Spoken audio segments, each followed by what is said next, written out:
Sort of use the content and drop the ask about it. So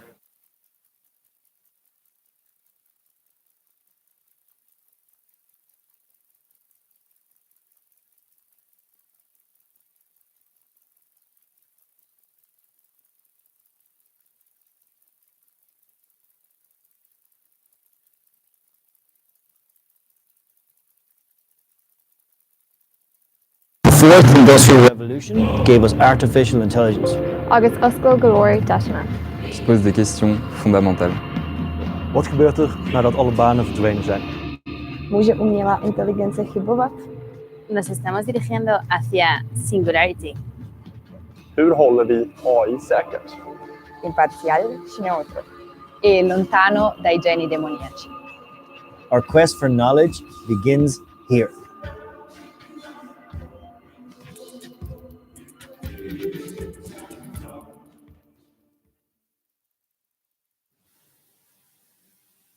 Good morning, everybody, and you're all very, very welcome today's session as we start off our series of Curiosity.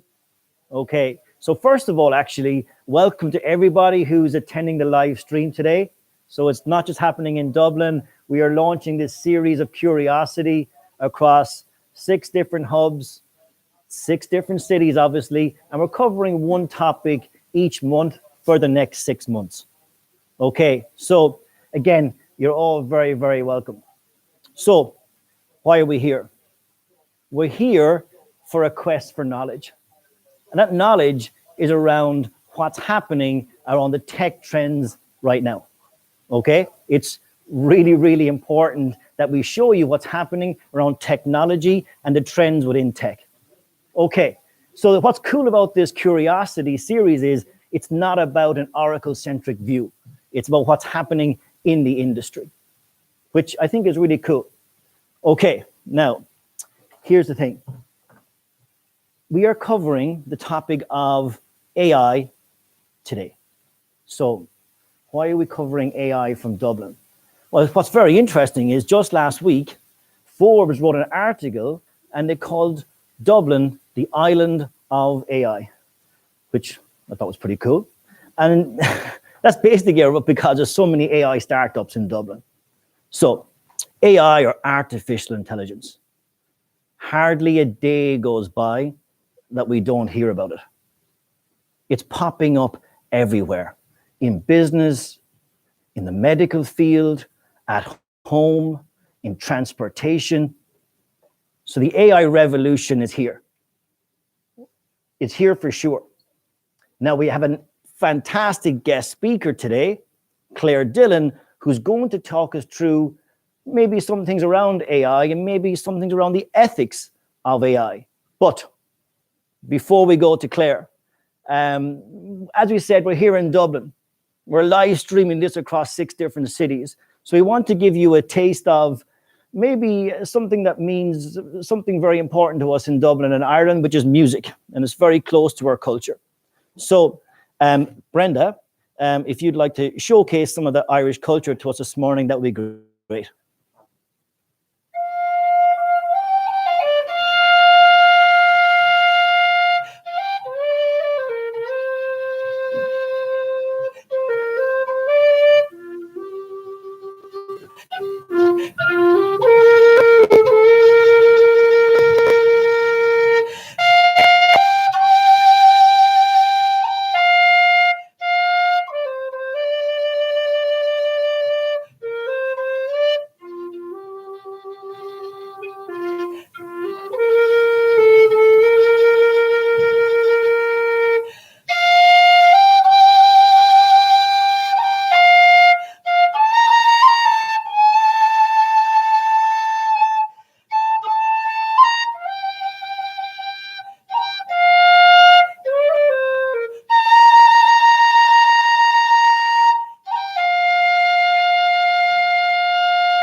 Claire joins the stage, one thing I'd like to remind everybody to do is please continue to register for the event. So it's not just access to this live stream that you're getting or you're in room, but also we'll be launching podcasts next week on AI. With the week after, we'll be doing blogs around AI. So you get access to all that great content as well. So look, we're going to have a fantastic AI month in Dublin in our first CurioCity event. We're really looking forward to it. Okay, so please access that content. And here's the thing. We want to drive more curiosity within people around the technology trends. And we find this is a great way of showcasing that. Okay, so I'd like to welcome on stage Claire Dillon. Thank you. Hello, everybody, and I am delighted to be here with you today.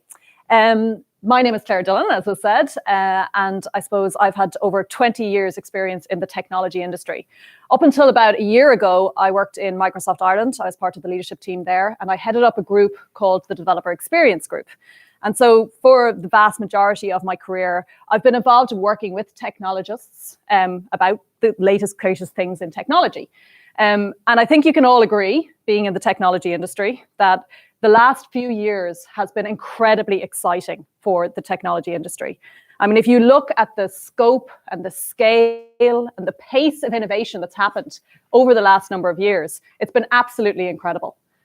I mean, we're talking about people being able to 3D print houses or even 3D print organs with your own DNA. You're talking about the rise of things like blockchain and Internet of Things and artificial or augmented reality or virtual reality. All of these trends have created industries in their own right. But of all of the trends, the one that I'm probably most excited about is artificial intelligence. And when we think about artificial intelligence, I guess one of the reasons why I'm so excited about it is, well, first of all, I've always had an interest in the area, but I think it's about the really potential for impact in the world. And when I think about artificial intelligence, I think it has a huge potential for a really positive impact in the world. And I also think that one of the reasons why it's so exciting is because it's now so accessible to people. You know, we were talking earlier, things like blockchain, people are not necessarily sure how to get started with it, but AI and the services that are now available means, and the data that's coming from everywhere with Internet of Things, means that artificial intelligence is now accessible to most organizations in the world. In fact, if you look at someone like IDC, they're saying that over 75% of the commercial enterprise apps that are going to be built will use AI. Over 90% of consumers will be interacting with customer support bots or with AI, and that 40% of digital transformation initiatives are going to use AI services. So AI, I mean, one might say, is already everywhere in our lives. We use it probably when we're not even aware of it, but it's only at the beginning of the AI revolution.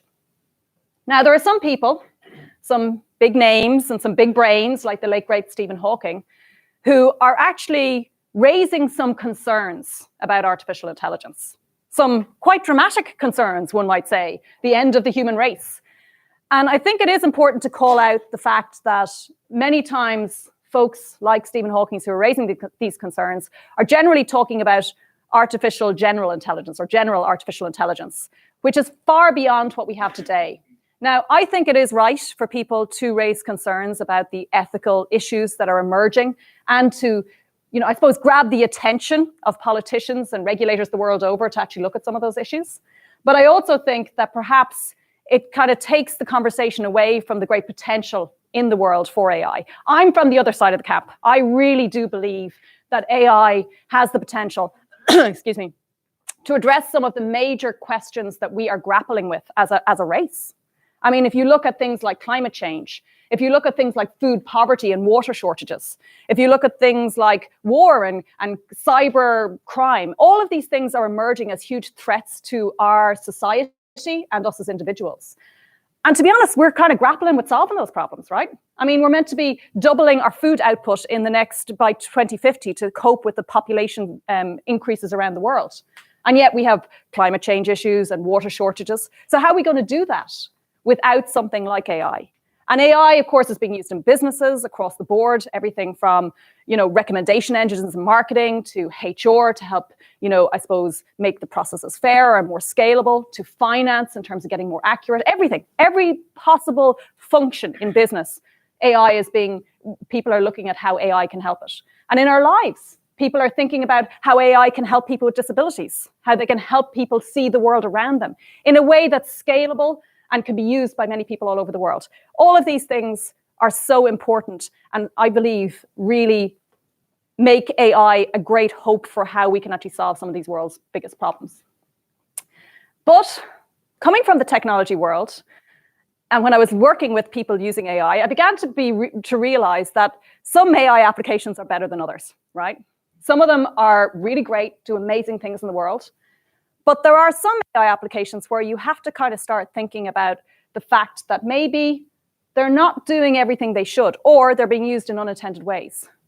And this is part of the bigger problem, that technology is becoming so powerful now that just because you can do something with technology doesn't necessarily mean you should.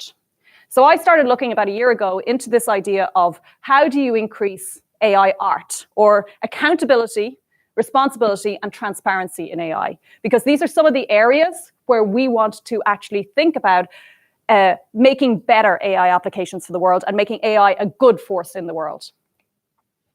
And of course, the thing about when you start looking at ethics or anything like that is that it's not a black and white issue. There is this idea of an ethical continuum. It's like a line, right? There's like what's legal, what are the laws saying we can do? And then there's what's moral or ethical. And they're not necessarily always that close together, right? There's lots of things that people do that are actually legal, but maybe people wouldn't consider them to be moral or ethical. And the real question is, where are you, where are we, where is society on that line? Are we down where it's just about legal? Or do we want to be up where people are being moral and ethical in terms of the decisions they make about technology? And you can see this sort of play out with people like, the Facebook Cambridge Analytica scenario. Everything that happened there was legal, but there were huge ethical issues with what was happening. And even in terms of how technology is being used to influence elections and all these things. These are big problems that we're all grappling with. And so the interesting thing, of course, about this, excuse me, is that what is moral and ethical is changing all the time as we change our norms and we start discussing these things. And also, what is legal is changing. And typically, and this is the good thing, is that laws tend to gravitate towards what are the ethical norms in society. And they are changing all the time. You can even see that GDPR for citizens like us in the EU are actually putting in some references to things like explainability of algorithms and the right for people to understand why decisions are being made about them. These are trends where you're starting to see regulations look at AI and looking at what's fair for people in terms of how it interacts with them in their lives. But one of the things I want to talk about today are some of the scenarios when AI goes bad, when it goes evil. Now, when you start talking about when AI goes bad, the first thing people think about are killer robots. Like, I'm sorry, but what bad AI presentation is complete without a picture of a killer robot? But I'm not actually going to talk about killer robots today, or at least I am very briefly. Because the thing about killer robots, the nice thing about killer robots, and I very rarely get the chance to say that, but the nice thing about killer robots are that you kind of know they're evil, right? Like if someone says killer robots are coming to get us, you're going to get scared and you're going to do something about it. But I'm actually a little bit more concerned. And there are people out there, by the way, who are concerned about this and making regulations against it and fighting for that. And I think that's good, right, and true.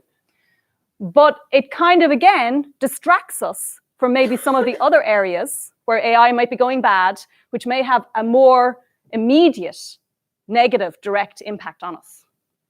Because when AI goes bad, sometimes it comes in the form of a friendly face saying, how can I help you? Sometimes we don't know when it's coming at us. And they are, in my mind, the more insidious risks that are related to when AI can go bad. So if we take a look at maybe some of those scenarios where maybe AI isn't the best way of being used, one thing is that AI is definitely not right for every scenario. You take the Centrelink example. This was a project by the Australian government where they decided that they wanted to reduce welfare fraud. So they decided to outsource the development, maintenance, and the running of an algorithmic AI application, which was looking at recipients' financial records and deciding whether or not they were committing fraud. And then they'd send out automatic letters. And if you had a problem with being accused of, committing fraud, you could call an offshore phone line and wait for a tremendous length of time. Now, in the meantime, your benefits would be cut and you were being accused of fraud. This is a precise example of, can you imagine what went on there? They were targeting the most vulnerable people in society. There were errors with the algorithm. They had false positives, and there was no real recourse. This caused a huge PR issue for the Australian government that they're still grappling with today. And I think what's important here is to think about, well, most people are saying that perhaps when AI applications are affecting people's health, wealth, or well-being, we really need to think twice about whether or not there should be some human oversight. And this is an example of where there definitely should have been human oversight. And then another thing is about the unintended uses of AI. There was this study done by Stanford University, and research put out that they had basically discovered an AI algorithm that could identify whether someone was gay or not, depending on their photograph, just from their photograph. And they had results of up to 81% accuracy, which rose to 91% accuracy if they were shown 5 photos. Now, for the record, they estimated that human gaydar is about 61% accurate, right? So they were saying they were more accurate than humans at actually interpreting about whether someone was actually gay or not. Now, this caused, initially people were like, oh, well, that's interesting. Well, I wonder how that works. What are they doing? They were looking at all the research. But then people started raising ethical concerns because it just so happens that being part of the LGBT community is illegal still in 74 countries around the world. And it's a crime that's punishable by imprisonment or perhaps even death. Now, you take that research, you couple it with trends of rising facial recognition technology or use of facial recognition technology by security forces, and you begin to see why there might be a huge ethical issue with promoting studies like this, which haven't been proven. This was used by a very limited data set from a dating website, which, to be fair, is not necessarily representative of how you might present yourself in the real world. But the point is that there are real issues, and that this argument is still ongoing. The publishers of this research are still defending the fact that they've released it, but there's huge ethical issues involved. Or you look at the case by Northpoint. Northpoint have a private application that's been used extensively in the American court system to predict rates of recidivism or your likelihood to reoffend. And what they found was that ProPublica, who are kind of a human rights news organization, when they started looking at the results, they realized that Northpoint's algorithms had errors. They were sometimes almost incorrectly kind of assessing whether or not there was a risk of recidivism. But when they looked at the results, they found that when there were errors, they were more than twice as likely to suggest that people of African American descent were likely to reoffend than white people. Now, they couldn't tell why that was happening, but one would suspect that it might be something to do with the data set or historical data, because there are obviously issues in terms of bias in the past in the States, or perhaps even still, against particular races. But the point is, Northpoint is a private organization with a closed algorithm, with private data sets, and no recourse for people whose lives are being affected. Like their ability to get parole, the time they'll spend in jail is being affected by this algorithm. And no one can tell people why the computer gave the answer it did. And I think that's a real issue for social justice. Or you can look at this case by Joy Buolamwini. This is a wonderful lady who's part of the MIT Media Lab research team. And she is an expert, and she's a scholar in all sorts, a Rhodes Scholar, and incredibly well credited. And she was looking at open source facial recognition algorithms. And she found that the particular algorithm that she was looking at, which is in widespread use across the world, was better able to recognize her face when she wore a white mask than when she was a person, when she was just interacting with it. And when she looked into it, she realized that the reason was the data set. The data set was so incomplete. In fact, when she looked at it, the same problem arose for people. Basically, everyone in the data set were white males, or the vast majority of people were white males, probably because they were a lot of the people who were working on the algorithms initially. So the problem arises not only if you're not a white male, it had issues. If you were female, if you were of Asian descent, all these cases. Now, Joy has gone on to actually found the Algorithmic Justice League, which sounds amazing. I've always wanted to be part of a Justice League. But the idea that she is actually out there now helping people understand these issues, looking at how they can actually improve get more representative data sets for people to test their algorithms against. So she's doing something about this. But it really points to the fact like that algorithm was in use for over 10 years with this problem and being used in kind of commercial applications.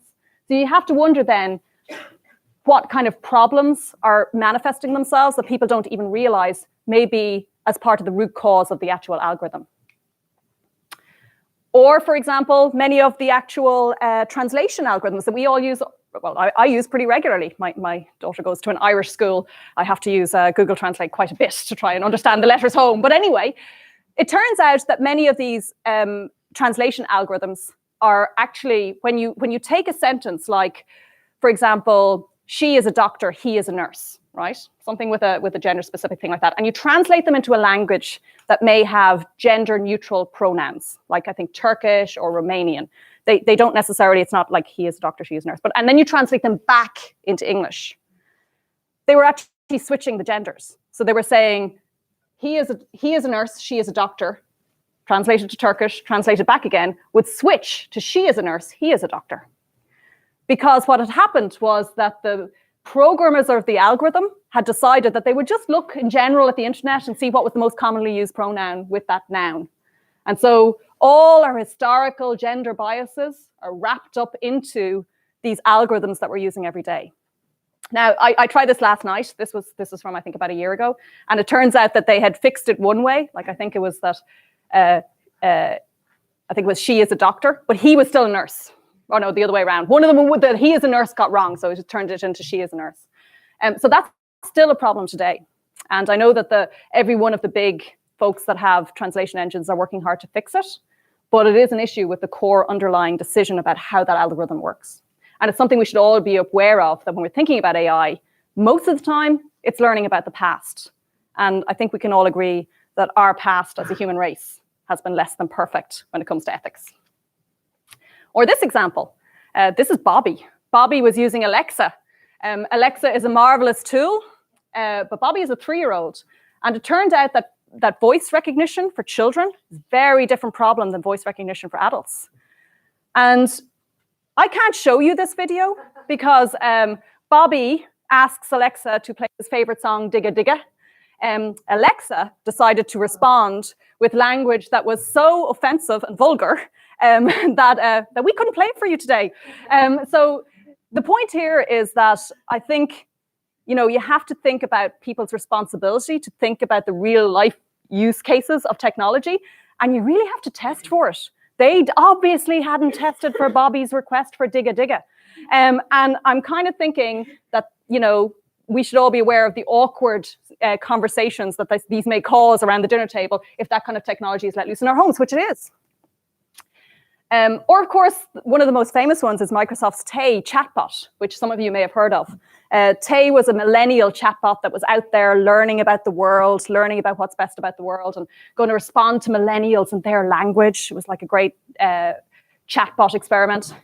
Within a couple of hours of Tay being released, Tay had turned into a misogynistic, racist, homophobic, generally all around not nice person, because people were targeting the chatbot and basically teaching it how to be racist and homophobic and misogynistic.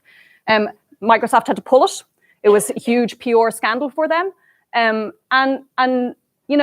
It strikes me that there really is a responsibility for people to think that not everyone in the world is nice. And even if they are, they might just do it for fun. But the point is that there are malicious uses and malicious agents out there who are going to try and find uses for this technology that's not all good. And really, there is a responsibility on people developing this technology to put safeguards in place to try and counter that. So, and here's one of my favorites. And this one's a little bit more subtle. This idea of, knowing whether something is an AI application or not. I mean, I don't know about you, but I kind of get the heebie-jeebies sometimes when I go onto a website and a little chat box, pops up and I'm like, oh, they saw me. It's like, here, and am I actually talking to a real person or not? And it's kind of an uncomfortable feeling, not knowing. I really do feel that there has to be some sort of transparency there to kind of tell people why and how they're interacting with this technology to build trust, right? I mean, Google got into trouble about this when they did their big reveal about their assistant technology, where it rang the hairdressers to make an appointment, and they had artificially inserted ums and ahs to make it sound more human. And everyone was like, oh, that's amazing. And then all the ethicists kind of went, I'm not sure that's actually quite ethical, like, you know, and you can kind of think about a malicious use of that. I mean, what if you had set a bot on calling up voters in a particular area and waste hours of their time having a conversation that's not real, right? Or like there's so many potential areas where you kind of say, well, okay, I think people probably should know that that's an AI bot. Or you look at toy manufacturers. There are toy manufacturers out there today, AI toy manufacturers, who blatantly tell you that they are building into their AI toy an ability to make your child feel guilty that it's not spending enough time with the toy. Guilty. That's their aim. Now, okay, I mean, maybe the aim is not always about the guilty, but they're admitting the fact that there is this notion of, because they frame it in responsibility of caring for the toy. And you're kind of thinking, there's enough things in the world that's going to stress my child out today without buying a toy that is designed to make it feel guilty if it doesn't play with it enough. My daughter is so fickle, I can't imagine how guilty she'd be if about a week. But the point is that these things are big ethical issues about how and where we would deploy AI. So when I started looking at this and I kind of started seeing some of these examples emerge, I started wondering, well, how can we do something about this? Because a lot of the discussions around AI ethics are kind of confined to big think tanks or in academic institutions or at regulatory boards or standards bodies. And from what I could see online, there was an awful lot of stuff that was very academic in its nature, a lot of stuff that was technical, but for technical teams that I don't know how often that got often read. But and then there was kind of this gap in the middle for people who just wanted to learn about these issues or maybe understand some of the consequences or ways to do better ethical AI. Business leaders. And you see, I have a theory that we can't leave this to technical people. Like this is something that affects us all, society, us as individuals, our children. So everyone needs to be part of this discussion. And in particular, businesses who bring out some of these AI applications for commercial use, they need to be responsible and understand what they're bringing out. And they need to know enough to be able to ask technology people what's happening, because they can't really abdicate that responsibility, I don't believe. And so what I've tried to pull here are some tips for what, general recommendations for what people say would be a good way to do AI. The first is decide where you are in that ethical continuum, the line. Are you going to actually just do what's legal, or are you going to aim for what's ethical? Now, aiming for what's ethical will cost you more. It'll cost you more in time, in thought processes, in effort. But the risks of doing what's just legal are huge. And I want to kind of point out right now that, I know you are all really nice people. I mean, how many people here want to be ethical? Hands up. Okay, good. But that's not the only reason to be ethical, right? Because the risks and the costs, if you get it wrong, are huge to an organization. I mean, in the last little while, some of the scandals that have been around AI ethics have caused huge, like for people like Google or Facebook or Microsoft, where maybe they're either doing something that's considered unethical in their practices, or whether they're maybe selling to people that people don't like or anything like that, have caused huge amounts of customer dissatisfaction, employee dissatisfaction, sometimes share price, negative impact on their share price. So this is a real business problem, not to mind it being an actual person problem. So decide where you are in the ethical continuum and then tell people, right? Because, Google have released an AI code of ethics, and some people are arguing about whether it goes far enough, but at least they've done something to put a stake in the ground and say, this is what we believe in, so that people can start having a conversation around it. I think more people need to do that. And then connect it to a business case. Because as I said, being ethical can sometimes cost more, but it has to be weighed against the risk, and it has to be weighed against the kind of company you want to be, the kind of organization and business leader you want to be. And these things may cost more, but in the long term, perhaps they can actually deliver more value, but they have to be built into the business case. And all these considerations need to be put in there. You have to determine the measures of success, like in terms of maybe how many AI toys you want to sell, but then also the cost of failure, and kind of measuring what would failure look like, or looking at that at the beginning is an important part of this process. And then maybe think about the need for open or explainable AI. there's various different AI methodologies, and some are more opaque than others. So there are some AI methodologies like decision trees where you can literally figure out why an artificial intelligence application made the decision it made.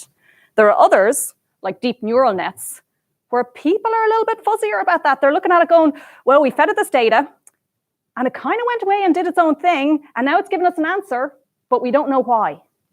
Now, not knowing why can be a problem. You go into a bank and they say, I'm not giving you a loan. And you say, why? And they go, the computer says no. Is that good enough? No, you don't know what to do to improve the situation.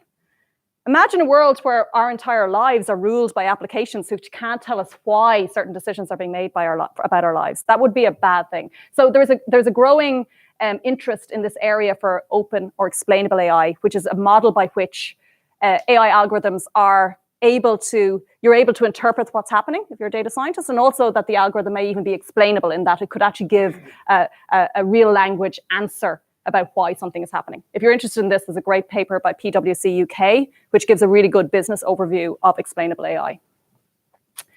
And it might be more appropriate for certain situations than others. Like, for example, in the context of that Australian example, explainable AI really should have been used, or perhaps in the cases of social justice areas. Hiring a diverse team is another important area. The more diverse backgrounds, the more kind of experience that an AI team can actually bring to an actual project, better chance it is that ethical issues and concerns will be raised, or assumptions, because generally people have great intent in these areas. It's just that they make certain assumptions that are particular to them. And so there's not a diversity of assumptions made when they're actually planning for or even testing the application. Now, of course, it's kind of hard to say hire a diverse team. I mean, AI talent is pretty scarce on the ground as it is, right?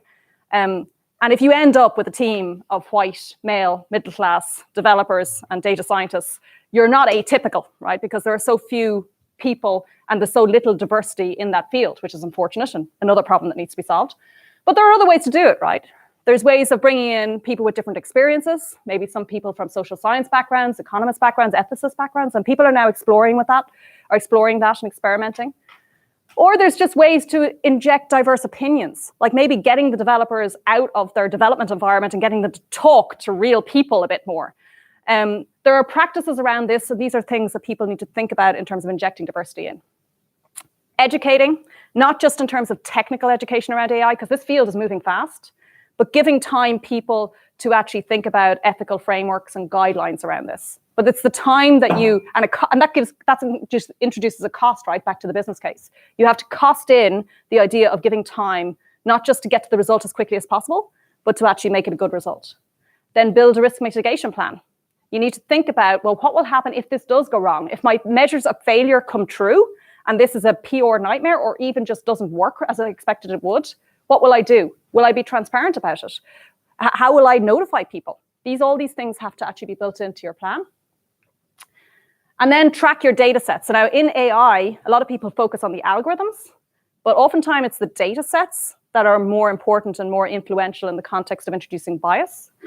And a lot of people are protecting their data sets now. That's actually sometimes the data set is more valuable than the actual algorithm, and they're proprietary and they don't give you access to them. So understanding, even particularly if you're buying an AI solution, what data sets the thing was trained on, whether it had been tested, the data sets have been tested for bias, where they came from, whether they're changing over time, all of these things are incredibly important. Testing, I've mentioned testing. Testing is always important in software development, but testing for bias scenarios and to understand what's happening with your AI solution is meant to be what's happening, is very, very important. But of course, with AI solutions, particularly ones that change as they learn, you want to keep testing after launch and monitor different usage scenarios, because sometimes an AI application is not being used the way you think it would be used. And therefore, you need to go back and look at how it's being used in the wild and change your testing scenarios to reflect that. And mostly be transparent. I firmly believe this. I think that there is an onus on folks that make AI applications to be transparent about the fact that they are an AI application, number one. Their limitations, perhaps, what they're good at, what data sets they use, and the characteristics. If they don't make them open source, at least the characteristics of the data sets. But anywhere you can to be transparent, I think is incredibly important. So there are some tips. If anyone has any more, I'd be really delighted to hear it because I'm adding to this all the time. But I hope that gives you some flavor of some of the considerations that people are making about AI. I have some calls for a discussion around how we want AI to impact our lives there, and it's going to impact us all. So we want to make sure it does it in an accountable and responsible and transparent way. Thank you.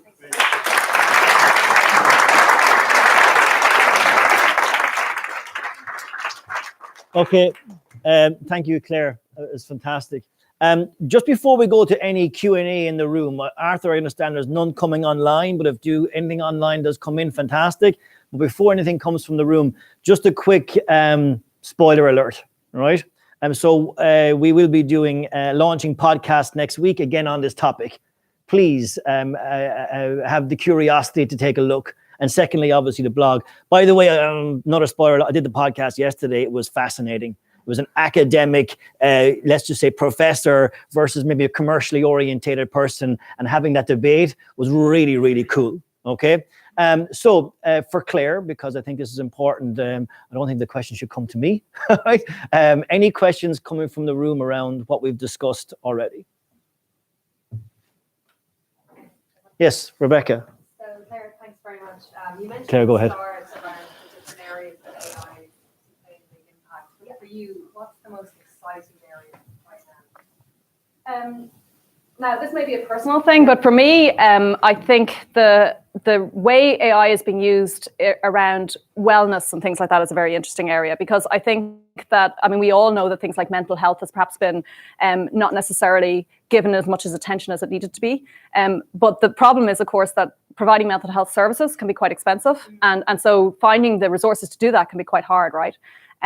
But there are more and more applications now which are exploring the idea of how to provide mental health supports, monitoring to help people understand whether or not they may be, if they're bipolar, whether they may be coming up against a depressive episode, things like that. And it really can help people in a way that is scalable and affordable, which I think is great. Or you can extrapolate that to just general health services that you can provide through AI that could not be done. I mean, we all know about how underfunded health services in general typically are across the world.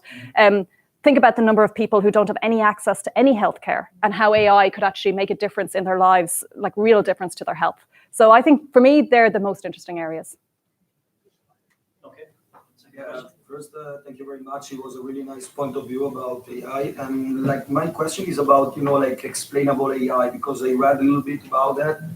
And I also had the chance, in my previous experience to see about, for example, deep neural networks and stuff like that. But I agree with you about the thing that it should be explainable, but sometimes they use neural networks because they are just the best and True. most powerful. So This is like in that case, how would you cope with that? So I think there are trade-offs, and that's back to the business case. I think there are scenarios where you kind of need explainability. Like if you're deciding whether or not that someone gets paid their social welfare payment, you kind of need to be able to explain why you've made that decision.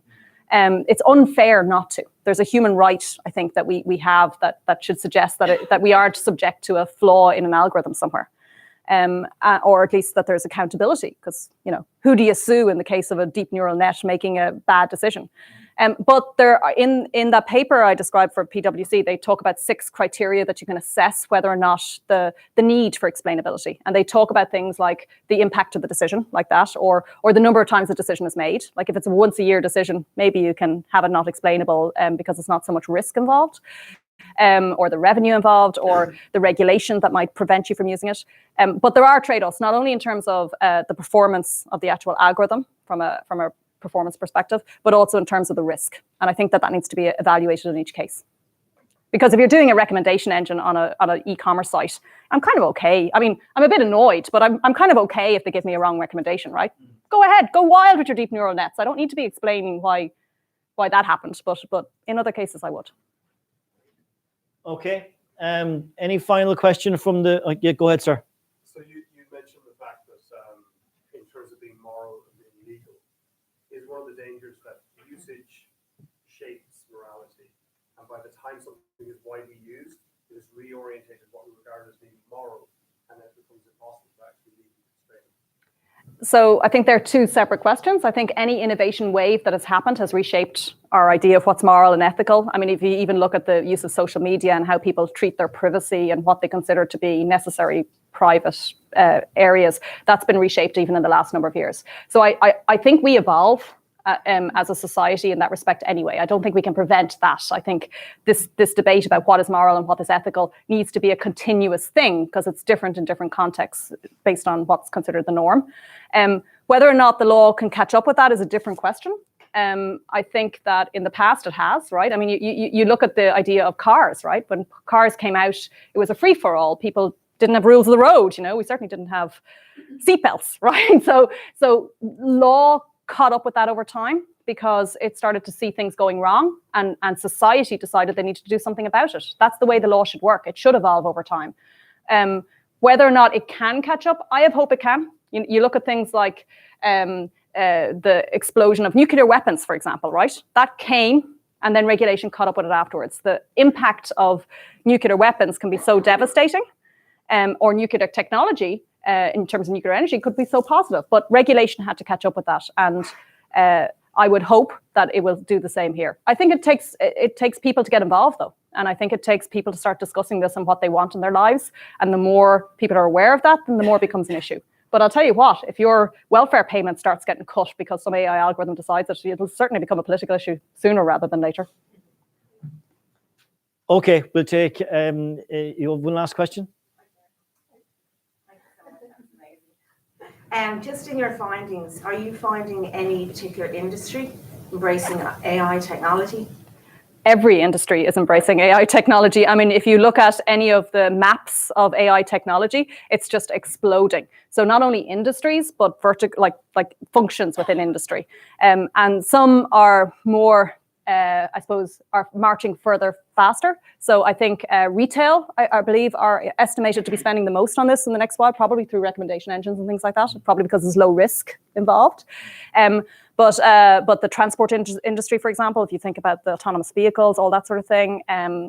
So there's actually research out there. If you actually search for economic trends in AI, there are really good reports which actually show you which industries are actually adopting it faster and even which regions are adopting it faster. So you have places like China, who maybe are a little bit more free to actually kind of insist on certain data that they're pulling from their population. They're going at it full blast, and they're accelerating in many areas that are a bit slower in other areas, in other countries. Okay, great. And again, Claire, thank you so much. Okay, we're going to wrap up the Curiosity session in Dublin for now. I think one thing I might think twice about accepting cookies from now on any website that I go into. But for now, I want to say obviously thank you to everybody. There is one other thing. There is a competition that we're running throughout the month. You'll see a QR code. Obviously, go and download that. You can take a picture of it on the link, but it will be available to you. Okay. So, pardon? Okay, sorry. Actually, it's here. Even better. Okay. So there's the code. Okay, fantastic. All right. And also I'm hearing actually that the other hubs have turned out in great numbers to this as well. So it's our first live stream event, and I want to thank you to all the other hubs that got involved as well. So again, thanks everybody. Cheers. Bye.